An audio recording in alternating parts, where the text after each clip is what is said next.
레저용 전동 킥보드에서 가장 중요한 것은 뭘까요? 아마도 라이딩하는 재미가 아닌가 싶습니다. 오늘은 아이일의 에어포스 D10을 가지고 라이딩을 하면서 느꼈던 점들을 토대로 이야기해 보도록 하겠습니다. 10인치급 듀얼모터 전동 킥보드, 소위 중기항급이라고 불리죠. 높은 출력을 가지고 있으면서도 휴대성을 완전히 저버리지는 않은 등급입니다. 이러한 중기항급 모델 중에서 가성비를 내세우며 저렴한 가격에 고출력 모터를 장착한 제품들은 대부분 52V를 사용하는데 에어포스 D10은 60V 듀얼 2000W라는 알찬 스펙을 가지고 동급 대비 저렴한 가격에 출시가 되었습니다. 볼트수가 높다는 것은 배터리가 어느 정도 소모된 상황에서도 모터가 요구하는 출력을 내줄 수 있다는 점에서 장점을 가지고 있다고 말씀드릴 수 있고요. 에어포스 D10의 배터리 용량은 24Ah입니다. 라이딩을 즐기기 위해서는 차에 실어야 되겠죠? 우선 폴딩부터 해보겠습니다. 폴딩 방식은 매우 일반적으로 사용되는 방식으로 안전 레버를 내려주고 좌측면에 있는 폴딩 레버를 당기면서 접으시면 간단하게 접을 수 있습니다. 핸들봉의 높이는 조절이 가능하지만 핸들바의 폴딩은 큰 의미를 가지고 있지 않네요. 실측 무게는 10인치치고 상당히 무거운 41.1kg입니다. 여기서 에어포스 D10이 가지고 있는 아주 큰 장점 하나가 있습니다. 폴딩 후에 프레임 하단 지면이 닿는 부분에 보조바퀴가 장착되어 있어서 차량에 실기가 편리합니다.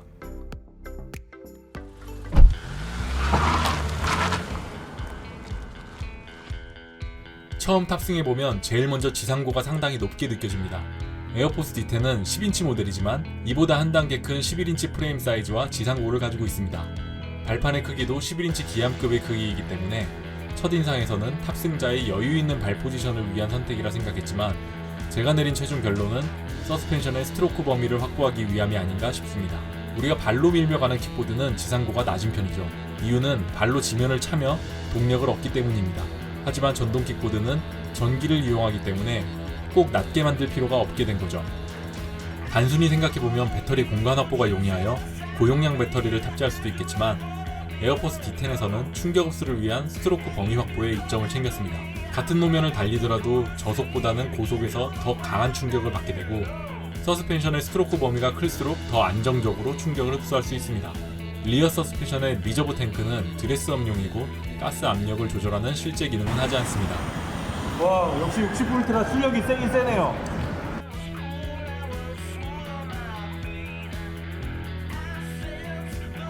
가장 강한 출력 설정으로 사용했을 때 기준으로 초반 출발이 아주 부드럽게 되기 때문에 바로 풀스로틀을 당겨도 앞바퀴가 들리거나 탑승자가 위험한 상황은 오지 않습니다.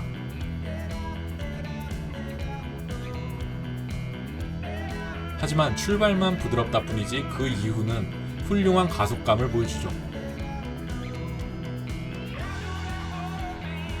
핸들의 조향감은 아주 가벼운 편에 속합니다. 이렇게 되면 와불 현상을 걱정하지 않을 수가 없는데요. 고속기체이기 때문에 아이힐에서는 에어포스 전용 댐퍼를 제작하여 판매하고 있지만 댐퍼가 없는 상황에서도 주행이 불안하지 않았습니다. 그 이유는 핸들봉 피로 파괴를 막기 위해 장착되어 있는 서포터로 인해 앞쪽에 무게중심이 쏠려있기 때문입니다. 탑승자의 주행 기술에 큰 영향을 받지 않고 주행 안정성을 유지할 수 있다는 점은 메리트입니다. 제동은 전후륜 전자 브레이크와 유압식 브레이크로 작동됩니다. 대부분 고속 제품들이 이러한 조합을 사용하고 있습니다. 하지만 에어포스 D10은 제동에 있어서는 약간 실망스러운 모습입니다. 흑시네. 지금 전자 브레이크는 강도가 가장 센 상태로 설정을 해놓은 상태고요. 근데 이게 전자 브레이크 관련해서 조금 특이한 점이 있어요. 이 계기판상 속도로 30km가 안 됐을 때 그 밑으로는 전자 브레이크가 강하게 잡혀요. 근데 30km부터 그 이상은 전자 브레이크가 작동을 해야 될 것 같은데 안 하는 것처럼 느껴질 정도로 굉장히 약하게 잡히는 그런 특성이 있어요.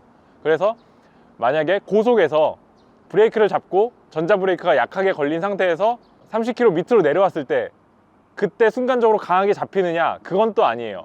전자 브레이크를 이용해서 가장 제동거리를 짧게 세울 수 있는 방법은 고속에서 브레이크를 잡고 30km 밑으로 내려왔을 때 놨다가 다시 잡는 게 사실은 가장 세게 잡을 수 있거든요. 전자 브레이크가 걸린 상태에서 브레이크를 레버를 놨을 때 전자 브레이크가 바로 풀리는 것이 아니고 약간의 딜레이가 있어요. 그래서 이게 뭐 아무것도 아닐 수도 있지만 이제 레저용 제품이다 보니까 조금 더 스포티한 주행을 위해서 기동을 해야 될 경우 바로 반응하지 못하는 그런 단점이 좀 있습니다.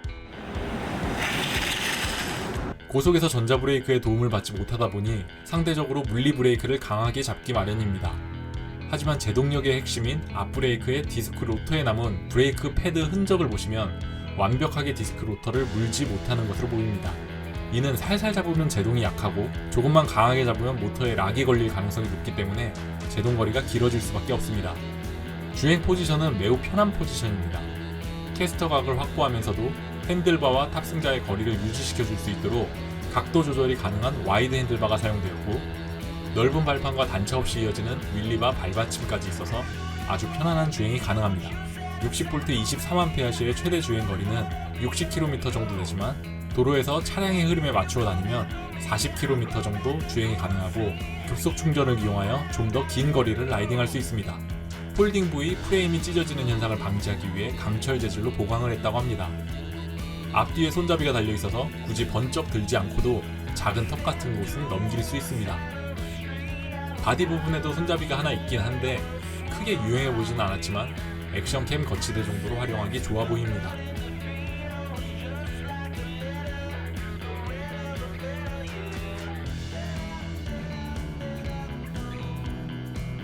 구색 맞추기일 수도 있지만 그래도 방향 지시 등과 경음기가 장착되어 있고, 아주 칭찬하고 싶은 부분은 바로 전조등입니다. 전 회사를 통틀어서 순정 상태의 전조등 중 가장 밝은 밝기를 자랑하기 때문에 추가 튜닝이 필요 없습니다. 킥박스 형태의 볼트메타 또한 기본 장착인 점은 아주 훌륭합니다. 그리고 제품의 무게를 지탱할 수 있는 킥스탠드도 최고예요. 앞쪽에 실린 무게를 잘 이겨낼 수 있는 위치에 장착된 것은 물론이고, 넓은 발판에 간섭을 받지 않고 손쉽게 내릴 수 있는 디테일까지 있습니다. 이렇게 에어포스 D10을 타면서 느낀 점들을 말씀드렸는데요. 정리하자면 이렇습니다.